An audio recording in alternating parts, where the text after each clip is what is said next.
All right, welcome everyone. I really appreciate you being here today.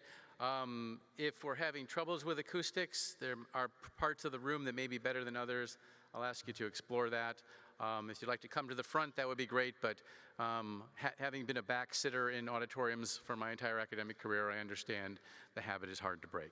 So I'd like to welcome you today to this presentation that is part of the Triological Society and our main mission of upholding the noble legacy. My name is Dan Deschler. I'm the chair of the Thesis Committee. I've been the chair for 5 years now, and prior to that, I served as co-chair, and then I served as a member of the Thesis Committee in reviewing. And today is going to be a discussion on preparing and completing your successful triological thesis, okay? Now, you need to take no notes during this. All of this will be on the website. That's why there'll be a lot of detail in the slides. Much of it will go through. I'd like to wrap this component up in about 20 minutes and then have the opportunity for us to then have questions. I will, as a caveat, say, please do not ask me any questions that refer directly to the work you're going to do. The anonymity of the process is really something that I hold close to sacred, in the sense that in doing this for 5 years as chair and prior to that, I have not known definitively the writer of any thesis I have reviewed. And we hold that really dear to our organization. So that if there are questions that do come up specific to your topic, there's a whole level that I can guide you to for that. Things about the process, I'm more than happy to help.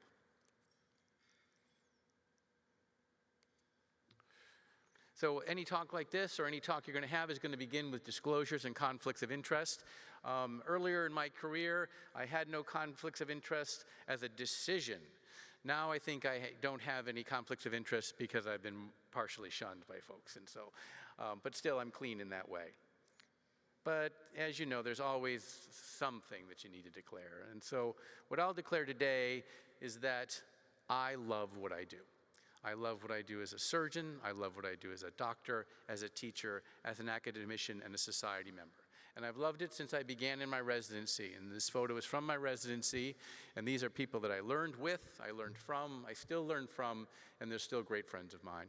You see Larry Lustig there, who's at Columbia, Nick Blevins, who's there, Nadeem Bakazi, who's in Utah in private practice. And this is a group of people I learned from. And you know, as an opportunity like being thesis chair came to me, I saw it as an opportunity to try to make a positive difference. That's how I view these interventions.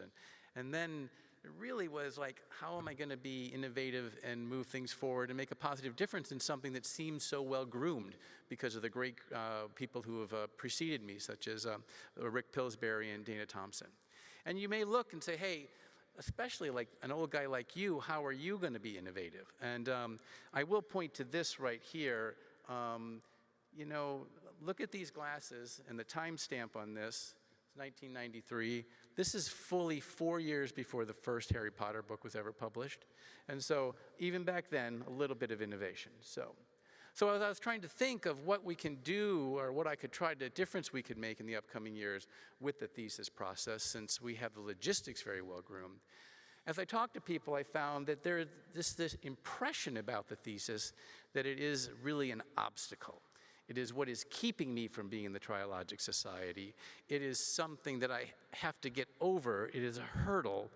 And we really thought that over the last 5 years, we'd try to repackage what a thesis really is. And so we had an idea, and with the Grinch, a terrible, awful idea. And we thought that rather than having the thesis be an obstacle to the fellow candidate, let's have it be an opportunity for them. And the way we look at the thesis is that it is there for you to state to the world how you are an academic difference maker within our specialty. And I think that that is really what, as we go through this, the theme that I'd like to have permeate everything we discuss. So I do have to give my gratitude to Dana Thompson, Miles Penzak, and also Rick Pillsbury for their work in setting the stage for our last 5 years here. Colleen, Beth and the Trilogic Committee do great work in preparing the theses and then getting the logistics on to the next stages. And then finally, I'd like to laud the Thesis Committee. Those are the individuals who review the thesis with me and then set the stage for successful completion. Now, little bits and pieces. The Trilogical Society was founded in 1895, really bringing the best and brightest together in our specialty, and that's been the theme. And you know, the benefits you heard about today from Andy and from Dana, and they hold true back then as they hold true now. The mission of the Society is to encourage and assist otolaryngologists and head and neck surgeons and other healthcare professionals to develop, maintain, and embrace their knowledge and skills in the pursuit of improved care through education, research, and fellowship. That is the Trilogical Society. So, if these are the things you seek, if this is who you are, if this is also your mission, then you are in the right room. This is the place for you. And so our role here as part of the Thesis Committee and the Review Committee is then to establish a pathway, a road to your Trilogical Society membership by setting forward a road towards successful thesis completion. And we want that to be a road that's straight and leads to a beautiful place. We do not want it to be this morass of traffic that when you look at, you're overwhelmed. And sometimes we know that it can be like this with the multiple roles we hold within our academic positions and within our private practices, trying to add this thing in. But there is a pathway that can be navigated. The basics of candidacy, we know you need to be a board-certified otolaryngologist, you need to be in practice greater than 3 years, you need to have done some publishing during your residency, you need to attend these meetings over a set period of time, and then be proposed by 2 active members and then approved by council. Now, those members are individuals who will stand up before their colleagues and say, this person makes a difference, I support them, they're going to make a difference to our organization. And then, when that's all set, you enter the process of preparing your thesis for review and approval. The thesis was introduced very early on in 1900. It used to be a single author submission and really was one that was quite onerous.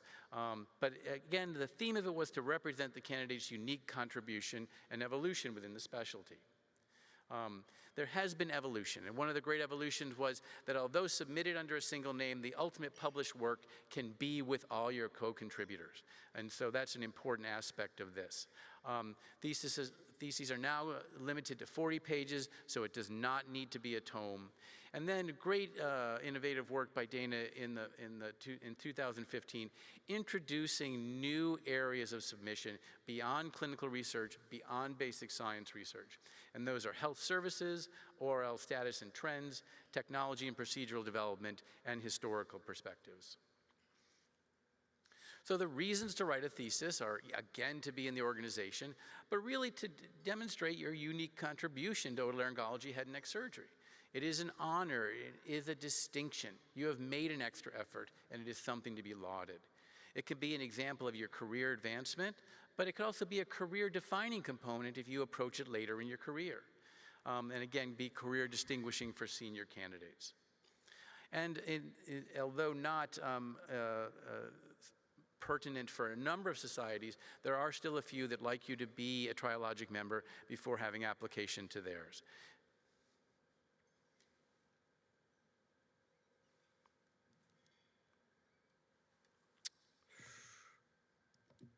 Can we advance?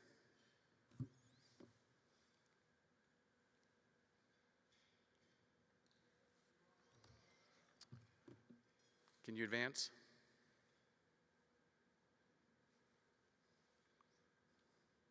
An important aspect of the process is to choose your sponsors. And this should be an academic mentor or colleague who is a member of the organization. It is highly encouraged that you choose a sponsor from your region, because that person will stand up for you in front of their peers in your region and promote you as a potential member. Importantly, though, they need to understand you. They need to understand you and your contribution and your goals, and be familiar with how you work and with your skill sets. They need to be an asset, one who will critique and assist you and improve you. They need the time to mentor you, to guide you, and to coach you through the process. So please pick the people who are best for that, not just the biggest names that may dovetail with what you're thinking of doing. When you enter this relationship, it's important to be clear in the statement of your goals and to leveraging your sponsor's skills to help you. You want to establish timelines, meet regularly. Both parties need to be accessible and both parties need to be accountable. These are critical aspects of the mentor-mentee relationship. The timeline we're fairly set for, I won't review that, but many people who are being proposed at this meeting will then receive their notice and then for their acceptance and moving forward in February. And then the clock starts ticking. Okay, now you can submit your thesis anytime from your approval as a candidate member. And we want that clock to be a gentle reminder of your process. We don't want it to be a surrealistic, Dali-esque nightmare, okay? It is important to note that time and momentum are important. Over 70% of successful theses are done within the first 3 years after the candidate is accepted for candidacy. 90% are completed at 5 years, and 10% complete after 5 years. Now, I was one of that 10%. And so in ENT Today recently published a review that I wrote where I sort of told my journey through the process and then outlined the things we talked about today. And so that would be something you could look at. If you Google Deschler, Thesis, ENT Today, it comes up. But you know, I fully intended to be done in 3 years and then 5, and then life happened, you know. I had kids, my wife had an amazing career, then I got promotions and then administrative responsibilities. So really try to leverage the momentum you have going into the process. What you do when you decide to finally write and submit is we'd like you in February of that year to submit a letter of intent. That's where you simply state, and there's a form for doing this, what you're going to do, how you're going to do it, who your sponsors are. And this is reviewed by the Thesis Advisory Committee. And this is done with the intent to make sure that there's not a component of your thesis that might lead to a hiccup in your acceptance process. So making sure that there's no fatal flaw that if you addressed it early could be addressed.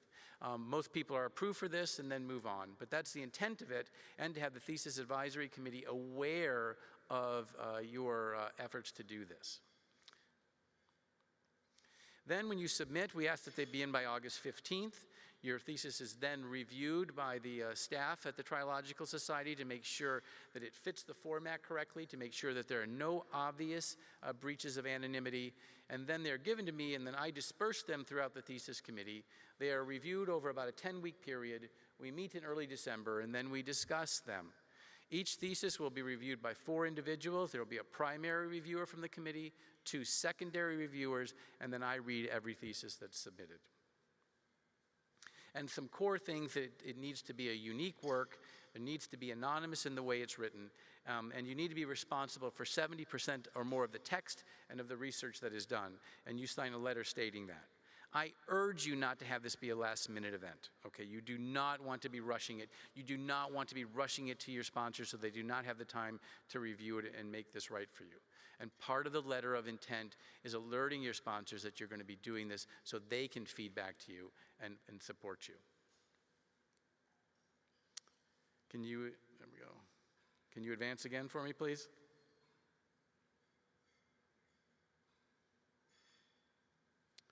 And then, as I talked about, these will be reviewed. Next slide, please.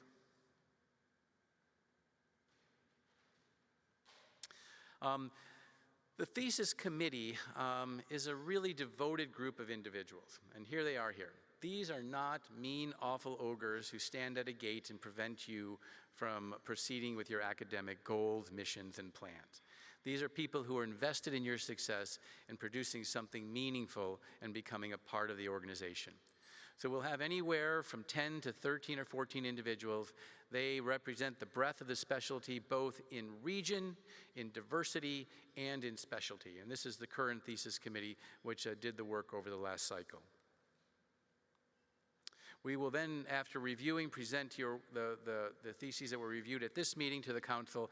They will be approved, and then people will find out how things fared in February and hopefully proceed on to induction into the society in April or May at COSM. The choice of your thesis topic and your thesis preparation is critical.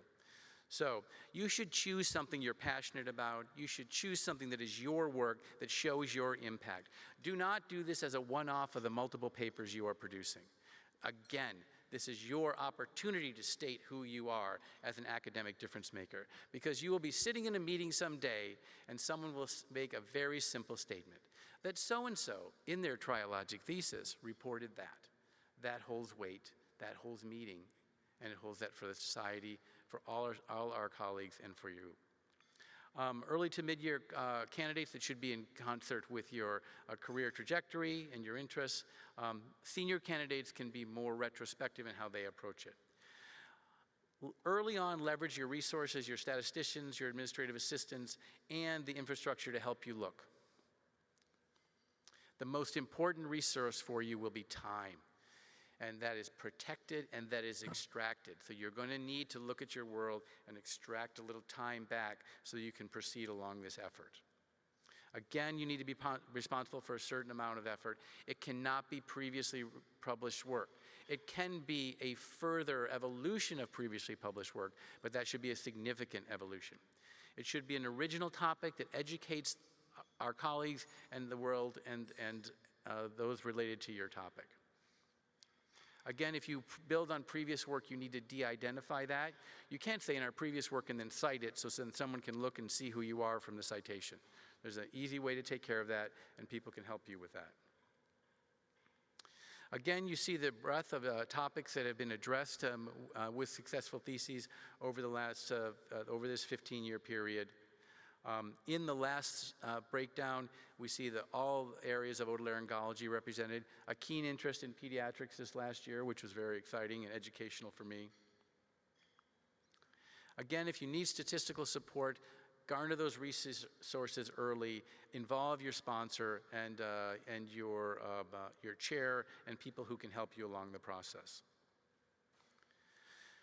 The thesis categories we'll go over briefly. They're all on the website, as will a lot of the information that's going to follow, okay? And so you're able to look, I encourage you to go to the website and look at that. But it would be hard to have an area where you wish to publish that did not fall in one of these 6 topic lines. Clinical, basic science, health services research, technology and procedural development, ORL status and trends, which has been very popular and growing, and historical perspectives. As you see, the clinical thesis submission is still the most prominently utilized, but there have been growth in other areas. As we look at our last cycle, we see that there were 8 in otolaryngology status and trends in this past year. I will urge you, though, if you're choosing off of the traditional clinical science or basic science, and it's a topic that you're very expert in, is that you utilize your introduction to really set the stage and educate the reader so that they can truly understand the impact of your work. Please don't take it for granted. That's what the 40-page limit gives you, the ability to fully set the stage, present your methods and your research, and then the discussion. The intro and the discussion are critical to a successful thesis. Again, I would ask you to look at your guidelines, read those, and then follow those guidelines. And if there are questions, you can look for help in the Thesis Advisory Committee. This is a different committee than the Thesis Review Committee. The Thesis Advisory Committee is made up of successful candidates who have served as reviewers in the past. And they can help you with specific questions related to your thesis, and that does not affect the anonymity as you go forward. Here are the thesis guidelines that are on the website. Key factors in any successful submission are to have a clear objective, utilize a hypothesis as appropriate, give a good background and review, state the type of project, write clearly, adhere to the structures, and then tell us why it's important. Is it true? Is it new? What is the relevance? What is the impact? What is the importance? Make us excited about what you're excited about. Again, we know well about how to write a hypothesis, but utilize that format. In a sense, what you are doing with this work is you are filling a knowledge gap. So make it relevant to the specialty. Be specific. Let us know how we're going to learn more about this and how it's going to make a difference. Clinical research is fairly straightforward. I think people do well with that, as are the things needed for a basic science submission. Health sciences research, again, is a little different format. What's important here is to be clear about what you're trying to state, and again, the introduction is important for this, and then walk us through how you do it. And I think that this can be a very exciting thing. Reviewers love to learn as they do this, and they can really bond to your work. Oral Trends has a similar thing, whether it's in education, administration, economics. It's a nice area for expansion. Technology and procedural development really just can't be, oh, I invented this, here it is, here's why it works. Really walk us through the story, walk us through the narrative, how you did this, why it's important, where it's going to go. Historical perspectives have been somewhat underutilized, but individuals who have had great careers, this offers an amazing opportunity for them to overlay their experience onto a specific disease process or technical intervention in a way that offers insight and educates the reader. Again, we talked about the Thesis Advisory Committee, utilize them as a resource. The Thesis Committee, as I talked about, is a devoted group who demonstrates a significant amount of effort to this process. We have a very set criteria on how we evaluate these papers. This too is on the website. You see the things that people are going to look for in each of these categories. So really try to hit those marks as you're putting your work in. Maintain the format and structure. Less than 40 pages, less than 75 references. The references will then set you up for submission to Laryngoscope if you wish. A question that comes up is, does this get published automatically in Laryngoscope? And the answer is no. Your first submission of your thesis should be to Laryngoscope or to LIO, okay? If it is rejected by Laryngoscope, then it will go to LIO. And then if that does not come to fruition and you wish to submit to another journal, you may do that. But your thesis should first be submitted to the society journals. And if it is not accepted, then you have openings for that. No thesis is automatically accepted. Again, as I talked about, we want to be clear about the significance of the work, the innovation, the contribution. As you can see here, the acceptance rate varies in year and the quality that is presented per year.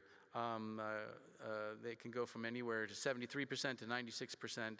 You're either accepted or you're judged as marginal, which means that there's a little work to be done.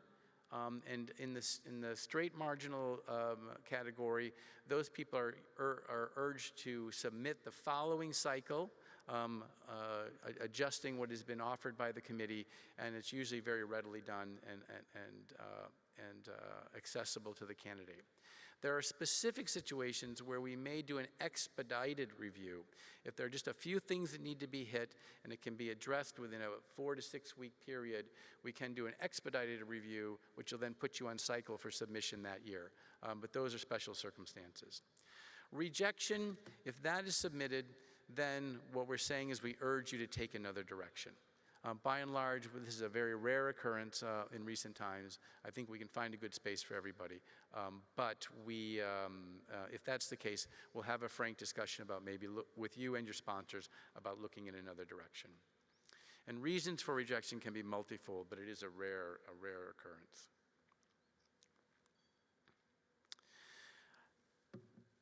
Among the group of theses that are accepted, the committee then has the fun work of deciding who's going to get the awards. There's the Mosher Award for Outstanding Clinical Research, the Fowler for Outstanding Basic Science, the Hanley Award for Outstanding Alternate Science. We have honorable mention awards for basic science and clinical science. And then we have distinction awards, which are given to theses among all the remainders that we think are notable for the outstanding work that's given. Now, I'm going to drill down on one thing. When you're doing your thesis, okay,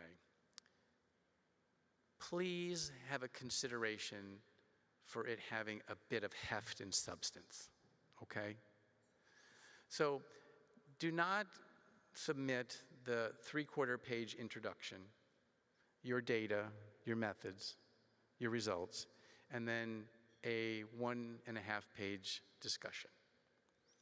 That is not a thesis. You can take that same work and you can set the stage for us and for your colleagues with an introduction that actually walks us through in a way that really shows what you did is meaningful. And then your discussion should be done in a similar fashion. This is you talking about what you're passionate about, what you do and what you submitted a significant amount of time toward. Share that with us, okay? I just urge that, okay? Because one thing that I've seen trending is that we're running into problems with people who take this shortcut. And I know people are busy. But again, it's an opportunity for you to state in a unique way why this work you did is important. And it is exciting for us to read that, it is exciting for us to promote that, and it is exciting for us to advance you and watch your careers blossom based upon that. So I don't know if this will work. Let's see. One of my favorite movies, The Princess Bride. You told me to go back to the beginning. So I have. And I too will go back to the beginning and really state that we want this not to be an obstacle. We want this to be an opportunity for you to state who you are, what you've done, and let us glorify in that. So if you have questions, please reach out to me if it's directly in the process. Here is my contact. If it's specific to topic, then I urge the Thesis Advisory Committee and really appreciate you coming here today for showing the commitment to the process. And I'm open to any questions people may have. So go ahead. All right, yes. I appreciate you recognizing that sometimes life gets in the way of your timeline. If that were to occur, is there something that's expected of us to communicate with you all, or is it not something? So the question is, what do you do in life?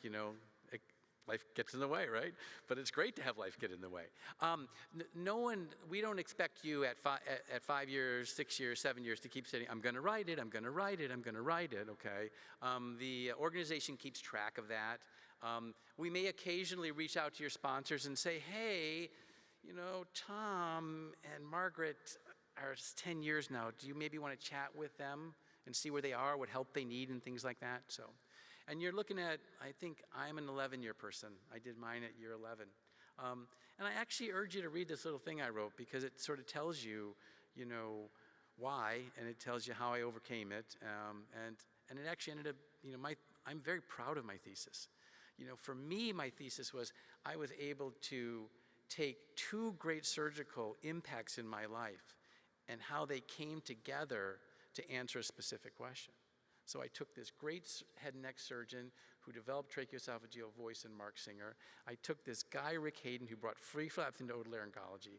I took their work, I combined it together. This is the work that I did, and I know a lot about, and I learned a lot about over time, and I wanted it to be that, not just a paper about an aspect of that. And so that was important to me. And so I think that I'm glad that I had an opportunity to do that. And so that's how I viewed it.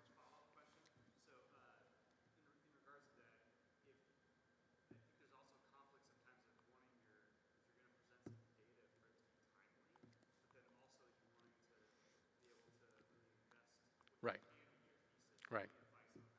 So the question is timeliness of data presentation and wanting the thesis to be this, Lebenswerk, this life work. That's a personal decision you have to make, okay? But don't get hung up in the cycle of the next paper, the next paper, the next paper. Look at what you're doing. There will be demarcation points. And so take something and do it there. The organization is supportive of that. So I think there's plenty of opportunities to navigate the process. So I knew I would not win an award with the thesis I submitted. I made a very specific decision about how I was going to do it. And I knew that I felt that it would be accepted, but I knew that it was probably not going to tip that upper layer. I was comfortable with that decision. So that was a choice I made with, fitting it into my world. So, other questions? Come on, there's got to be something. Jamie, you have that doubting eye. What are you going to say? You don't have to. I'm just saying. Go ahead.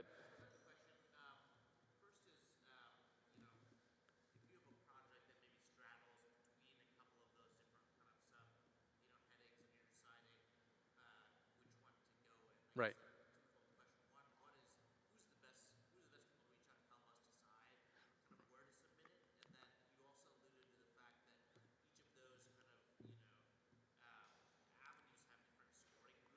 Right. They are. That's all on the website. Yeah, so I would urge you to look at the website and say, okay, this is how this is going to be judged. This is how this is going to be judged. Where does it fit best? I think the Thesis Advisory Committee could offer you good advice there. I think your sponsors could be excellent in that. You could reach out to other people who've wrote a thesis similar to what you've done. So let's say you could look at the awards that have been given by the Trialogic over the previous years in, let's say, the Hanley category to give you a sense of alternative science and how people have done that. That can help you template a little bit.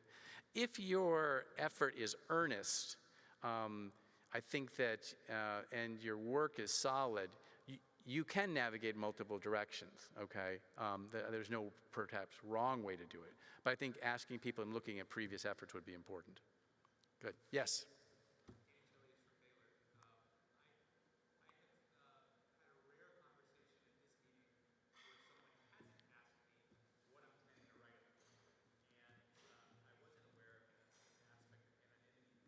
Well, you can chat the world up, okay? I think that's great. That's the fun part of this. This is what I'm doing. This is exciting.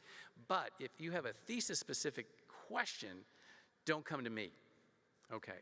And now you don't have to like stalk the thesis committee members and make sure that, they should be able to say to you, if you started down that pathway, they'll say, hey, listen, I'm not the person because I'm on the committee. So it's not on you. You don't have to do that part of it, okay? So, but often I'll get an email that says, from a sponsor that says, hey, this guy is doing this and da-da-da-da-da, and like, I do this like very juvenile thing. Like if I start to see that, I avert my eyes and I forward the email to the central offices with a simple thing like, can I read this? And then they'll tell me whether I can. But I really think anonymity is important, and you get this not because of your sponsors being prominent. You get this because of the work you did. And I've had conversations with significant individuals in our world and in the organization about candidates that needed a little help. And I will have that with anyone, no matter who they are.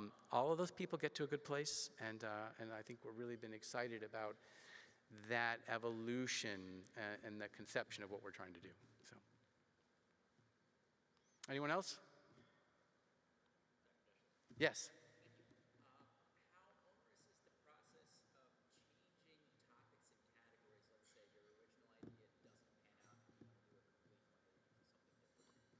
Yeah, the question is how onerous is it to change courses or change topics?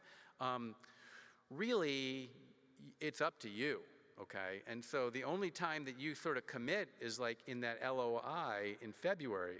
So you should, you're thinking of submitting up in August. Now, you may get to like May and say, listen, I want this in now.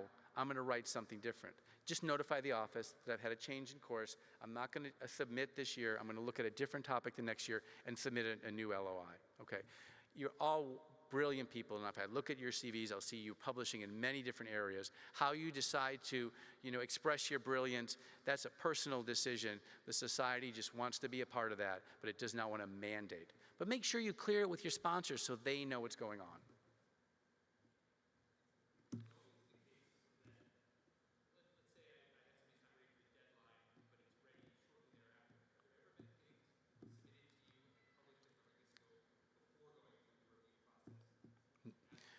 The question is, can things be published prior to submission and then for a thesis? And the answer is no. Okay, so you have to, but we try to firewall you and get you through and make it work. But you can't then write something, publish it, then take that, spin it a little differently as a thesis. That's not that, unless you add significantly to it. So you report on 15, this is what you got, then you roll in that data with another 35, why that's different from the 15, how it adds, then that we can take, so.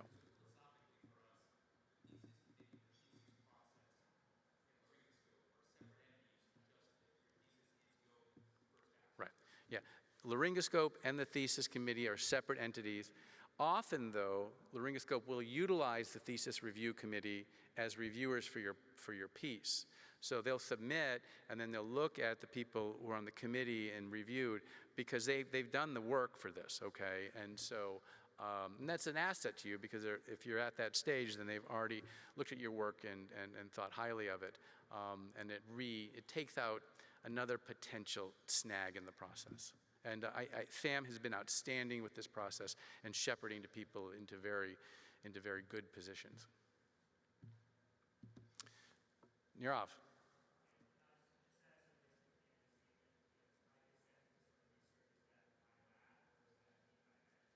I'm sorry, the last part of the question?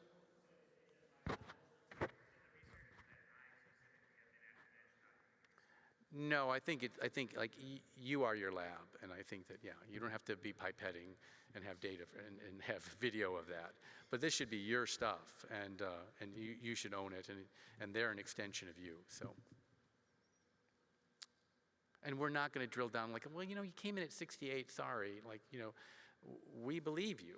You just tell us this, and we believe you, because we're honorable people, and we take care of people in life and death, and so, this is not as important as that, and so we believe you, and we want you to succeed. And one of the best academic days of the year is the induction ceremony for the Triological Society at the COSM meeting.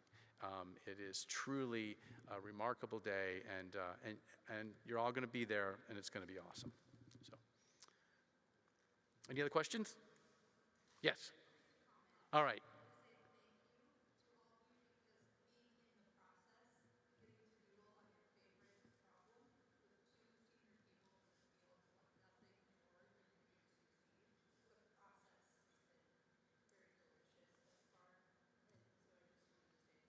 Oh, great.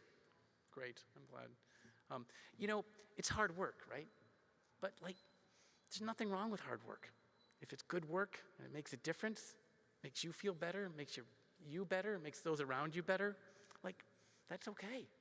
And so, I love hard work. I grew up like that. I still like that. So, and I know you people are here because you're here today. So, all right, excellent. Thank you so much for your time. Please have a wonderful time at the rest of the meeting. I look forward to anonymously reading about your brilliance, and I wish you all the best. Thank you.